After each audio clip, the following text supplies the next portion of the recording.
Bonjour à tous, merci d'être sur Gabon 24. Nous sommes ensemble dans le cadre de cette table ronde sur l'économie numérique qui se tient au Gabon sous la thématique « Comment optimiser le potentiel numérique au Gabon ». Dans ce contexte, nous recevons sur notre plateau Antoine Boniface. Il est directeur général d'Ethics Everywhere. Monsieur Boniface, bonjour. Bonjour, merci de m'inviter sur votre plateau. Voilà, Antoine Boniface, où est le nom, où est le prénom? Antoine, c'est le prénom. Boniface, le nom de famille. D'accord, donc Monsieur Boniface, je suis dans la logique du nom. Tout à fait. Alors, Monsieur Boniface, vous prenez part à cette table ronde au Gabon. En quoi consiste votre travail? Alors, chez Ethics Everywhere, nous avons différents métiers, mais le métier principal est de construire, financer et opérer des centres informatiques, ce qu'on appelle communément des data centers, un petit peu partout dans le monde. Nous avons démarré autour du Luxembourg où nous sommes basés, donc en construisant en France, en Angleterre, quasiment dans tous les pays d'Europe. Et aujourd'hui, nous attaquons beaucoup de pays émergents, notamment l'Afrique, le Moyen-Orient et l'Amérique latine. Alors, quel est votre apport dans cette table ronde sur l'économie numérique qui se tient au Gabon? Alors, nous avons été invités principalement pour parler de deux thématiques, pour concrétiser un projet d'infrastructure qui consiste à déployer un premier centre informatique ouvert au Gabon, à Libreville, qui devra être officialisé dans l'après-midi. Et deuxièmement, pour apporter notre contribution vis-à-vis de la thématique sur la mutualisation des infrastructures. Beaucoup d'acteurs sont ici pour parler des infrastructures terrestres et également tout ce qui est antennes, pylônes, etc. Nous avons été invités pour parler de mutualisation des infrastructures data center et à la fois fibre optique. Et comment cette mutualisation peut se faire? Alors tout d'abord par on va dire une impulsion de l'État avec un cadre réglementaire qui permet plus de liberté mais qui favorise également la concurrence. Il faut savoir qu'aujourd'hui un centre informatique, c'est un grand bâtiment en béton où l'ensemble des clients privés, étatiques ou parapublics peuvent venir mettre leurs ressources informatiques à l'intérieur. Et après, c'est un petit peu comme un supermarché où différents prestataires vont venir vendre leurs services et interconnecter les clients entre eux. Donc l'objectif principal, c'est la neutralité, c'est la concurrence au sein d'un même bâtiment. Alors, est-ce que vous avez une idée de l'environnement numérique du Gabon? Une vague idée, on va dire, on démarre. Il faut savoir qu'aujourd'hui, on construit des centres informatiques un petit peu autour. On construit au Ghana, on construit en Angola, nous construisons au Sénégal, en Côte d'Ivoire. Au Maroc, plusieurs sites sont déjà présents. Donc on connaît l'environnement du Gabon tel qu'on nous l'a présenté. Nous sommes là aujourd'hui pour concrétiser une première opération et nous avons appris énormément lors de cette table ronde. Alors, vous avez développé des thématiques particulières, vous, en tant qu'opérateur, dans le secteur du numérique? De thématiques particulières, oui, sur deux sujets. Sur le sujet d'innovation, comment faire pour apporter un meilleur service à la fois aux utilisateurs finaux, mais également aux entreprises. Et deuxièmement, vis-à-vis de la mutualisation des infrastructures, comment faire pour créer un premier data center national où l'ensemble des clients privés et publics vont pouvoir en bénéficier en s'interconnectant. Donc il y avait pas mal de travail à faire, notamment avec les gens du ministère de l'économie numérique. Alors, pour quelle finalité? Une interconnexion qui regrouperait des privés, des entreprises, des publics? Alors il y a trois finalités on va dire. Tout d'abord c'est une souveraineté des données critiques. Aujourd'hui vous devez le savoir mais il y a différentes lois dans les pays. Il est important que toutes les données critiques sensibles de l'État mais aussi des sociétés restent au niveau du domaine national et ne soient pas hébergées comme à l'étranger comme c'est le cas aujourd'hui. Deuxièmement, pour apporter un meilleur service aux entreprises, aujourd'hui beaucoup d'entreprises ont leurs données informatiques hébergées au sous-sol de leur bâtiment de bureau. Ce n'est pas du tout sécurisé et si jamais demain il y avait un sinistre au niveau de leur bâtiment, ils n'ont généralement pas de plan de secours, de plan de repli pour apporter un meilleur service aux entreprises. Et troisièmement, ça va faire bénéficier surtout une personne derrière, c'est l'utilisateur final, par des meilleurs contenus, par un meilleur service. Aujourd'hui, je le vois, on vient de passer 3 jours au Gabon, nous avons vécu quelques coupures électriques. J'imagine que c'est la même chose au niveau informatique, vous devez avoir régulièrement des coupures de réseau. L'objectif d'un data center est d'apporter une qualité de service qui va bien au-delà pour que votre système fonctionne 100% du temps. Et quel impact sur la population? Enfin, je veux dire le consommateur final. Aujourd'hui, vous le voyez, il y a quelques années, les gens se faisaient des emails, ensuite c'est passé fortement au texto, au e-message, maintenant ça passe sur WhatsApp.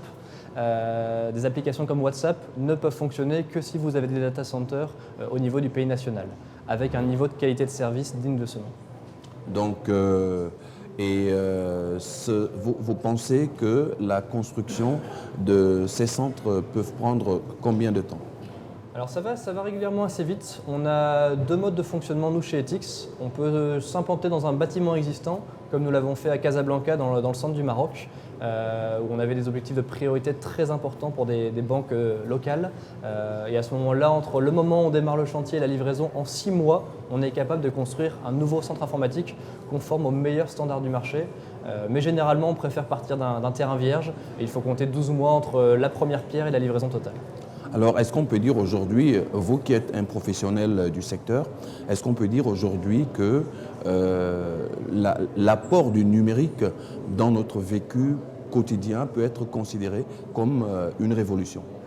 Alors, comme une révolution, oui, totalement. Et je pense que une grosse partie de la révolution est encore à venir. Aujourd'hui, on parle beaucoup de digitalisation de l'État. C'est des choses qui vont arriver de manière très rapide au Gabon. Ça a été discuté aujourd'hui longuement lors des tables rondes, tout ce qui est gestion de l'état civil, etc. Donc l'État est en train de faire tout ce qu'il peut pour propulser le Gabon dans une vraie ère numérique qui n'était pas encore le cas totalement aujourd'hui. Donc là, on va vraiment vivre, je pense, sur les 5 ou 10 années qui viennent, un bouleversement total. Tout à l'heure, je parlais de l'environnement du numérique au Gabon sur une échelle de 1 à 10. En termes de développement de l'écosystème du numérique au Gabon, où est-ce que vous placeriez ce pays? De 1 à 10, alors je vais prendre une échelle sur le continent africain. Ouais. On va dire que 1 c'est ce qu'il y a de mieux. Je vais dire 3 ou 4. On est au-dessus de la moyenne aujourd'hui.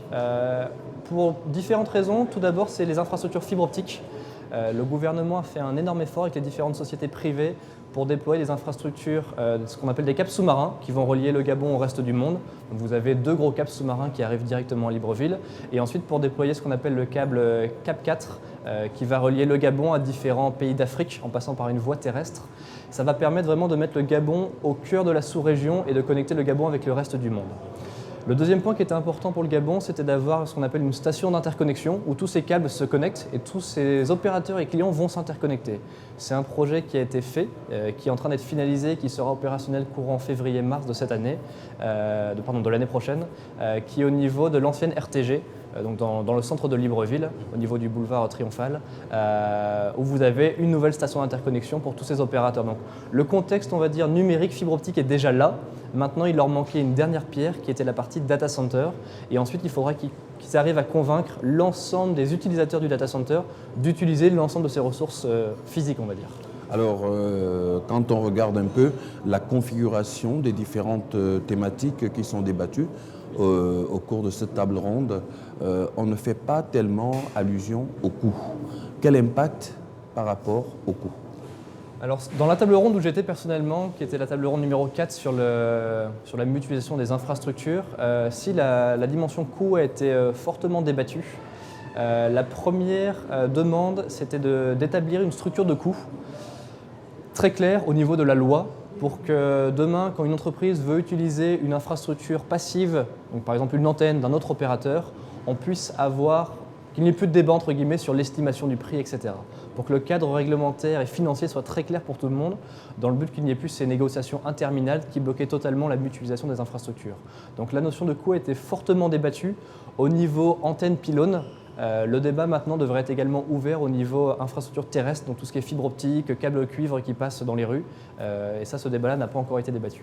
Alors, dans tout ce qui est en train de se passer sur l'évolution du numérique, par extension en Afrique et en particulier au Gabon, est-ce qu'il va falloir que l'utilisateur lambda puisse s'adapter à cette nouvelle configuration ? C'est-à-dire dans la pratique de tous les jours. Je sais, vous allez me dire, on a déjà des téléphones portables qui nous permettent aujourd'hui de régler un certain nombre de soucis par voie d'Internet et ainsi de suite. Mais est-ce que la sensibilisation ira au-delà du simple téléphone portable dont on se sert aujourd'hui?